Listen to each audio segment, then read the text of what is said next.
শাসন আমরা চাই, সকালে ধরবো বিকেলে খরচ করব, এই নীতি অস্বাস্থ্যকর। কিন্তু যাকে ধরা হলো, এটা কোনো সময় যদি সাজানো ঘটনা কিছু হয়, এর ভিডিওগ্রাফি করার প্রয়োজন ছিল। প্রশাসনিক ব্যর্থতা। কোনো একজনকে ধরো আর গুলি করে মেরে দাও, এটা কিন্তু আইনকে অপমান করা হয়। প্রথম যেদিন এই ঘটনাটা ঘটে, পুলিশের নিষ্ক্রিয়তার কথা ওঠে, তখনই মুখ্যমন্ত্রী চলে যাওয়া উচিত ছিল। বিরোধী দলনেতা হিসাবে সঙ্গে সঙ্গে পৌঁছতে, যা আগে মমতা বন্দ্যোপাধ্যায় করতেন। আর কোনো ইনসিডেন্ট হলো, মুখ্যমন্ত্রী যখন হয়ে গেলেন, তখন প্রশাসনিক কাঠামো তার হাতে। তিনি কুইক যেতে নাও পারেন, পরের দিন গেলেন না। তার কারণ শ্যামাপ্রসাদ মুখোপাধ্যায় মহাশয়ের কর্মসূচি ছিল এবং কেন্দ্রীয় হোম মিনিস্টার এসেছিলেন অমিত শাহ মহাশয়।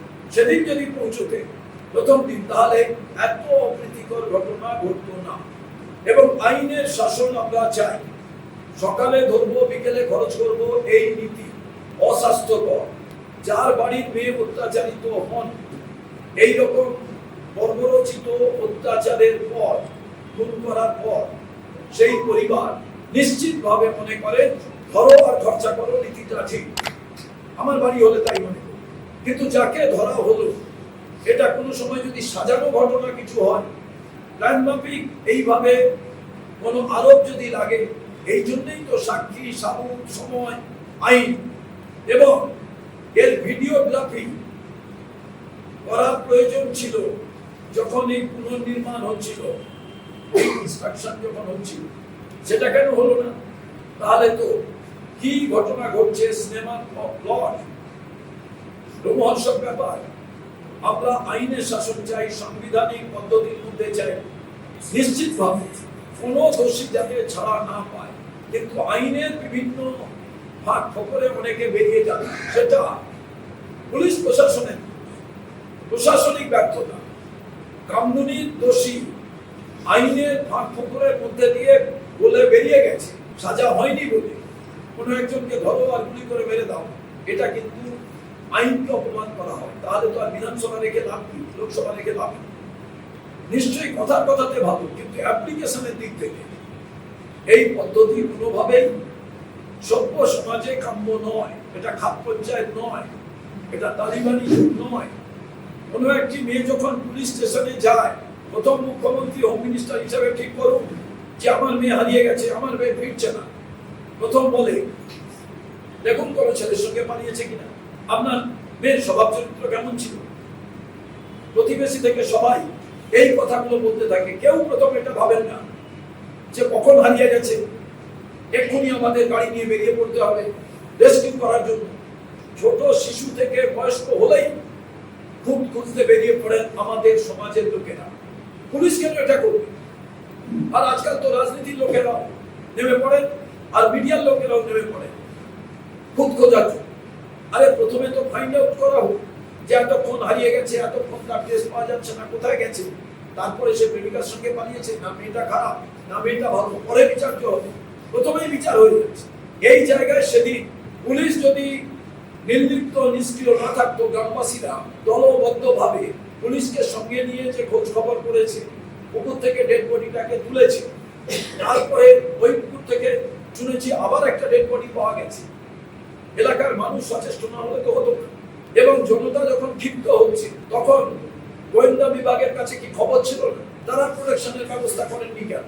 গণপিটুনিতে যদি কেউ মারা যায়, সেটাও তো সাক্ষী প্রমাণ লোপ হয়ে গেল, তাকেও তো প্রোটেক্ট করার দায়িত্ব প্রশাসনের ছিল। আর পরবর্তী ক্ষেত্রে পুনর্নির্মাণের নামে এটা কি হলো? এই যে ব্যবস্থা, এই ব্যবস্থায় শান্ত কেউ কারোর বিরুদ্ধে আরোপ করে 10 জন সাক্ষী জোগাড় করে তাকে অ্যারেস্ট করাতে, সকালে অ্যারেস্ট বিকেলে খরচা, এটা পদ্ধতিগত দিক হতে পারে না। একেবারে রাস্তায় দিনের আলোকে কেউ যদি, তখন তাকে মেরে দাও যদি দেখা যায়। তা না হলে কেউ বাঁচিয়ে রাখতে চায় না, কেউ সমর্থন করে না। কিন্তু এটা সামাজিক ব্যাধি, মানসিক ব্যাধি।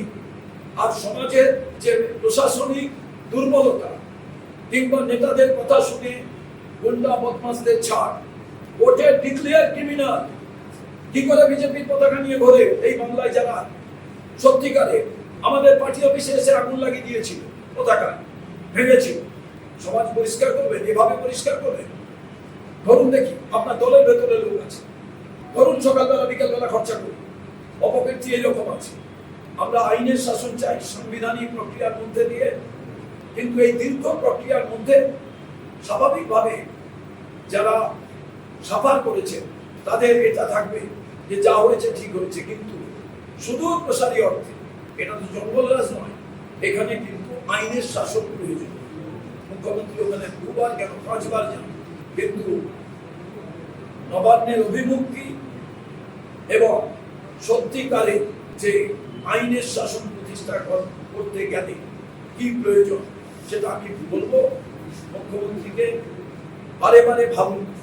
বিজেপির বরাবর মুখ আর মুখোশের লড়াই নিজেরা লড়ে গেছে। শ্রমিক বচ্চন মহাশয়কে নিয়ে আসা হয়েছে, ভদ্র সমাজ, শিক্ষিত সমাজ, নাট্য জগৎ ওনাকে অ্যাকসেপ্ট করে, তাই সভাপতি হিসাবে ওনার মুখ দিয়ে ভালো ভালো কথাগুলো বলানো। এটা ছিলেন অটল বিহারী বাজপেয়ী। আমি শুধু অবাক হচ্ছি এবং কষ্টও পাচ্ছি।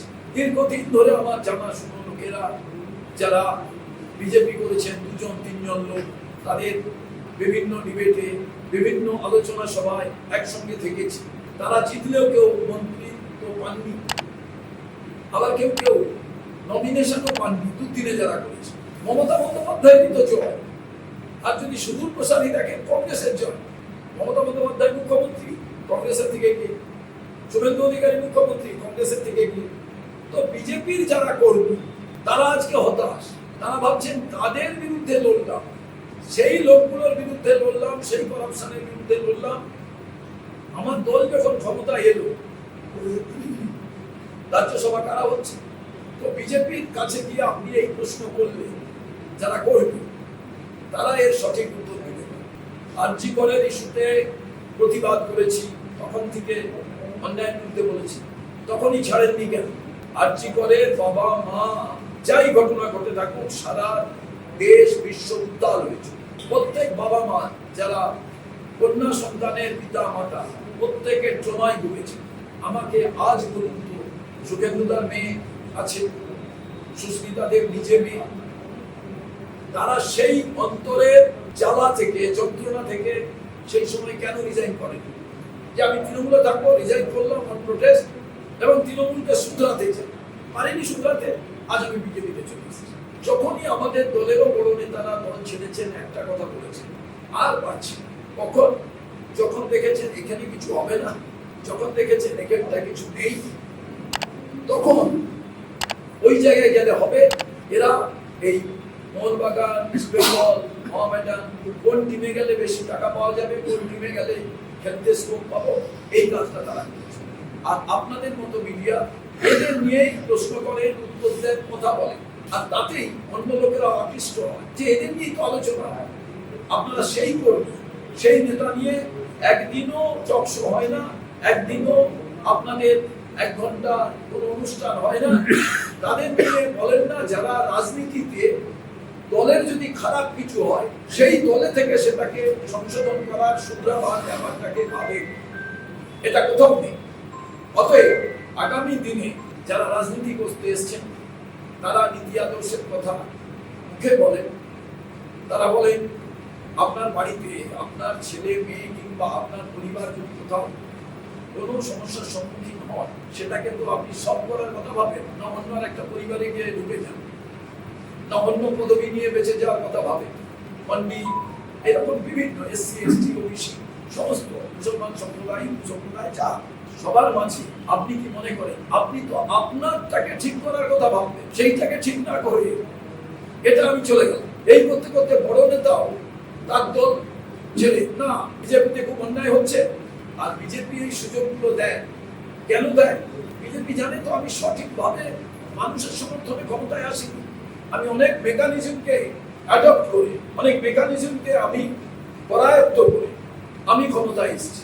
অতএব আমাকেও এখান থেকে ওখান থেকে নিয়ে আমার বেঞ্চি ভরাতে হবে, সেটাই তারা করছে।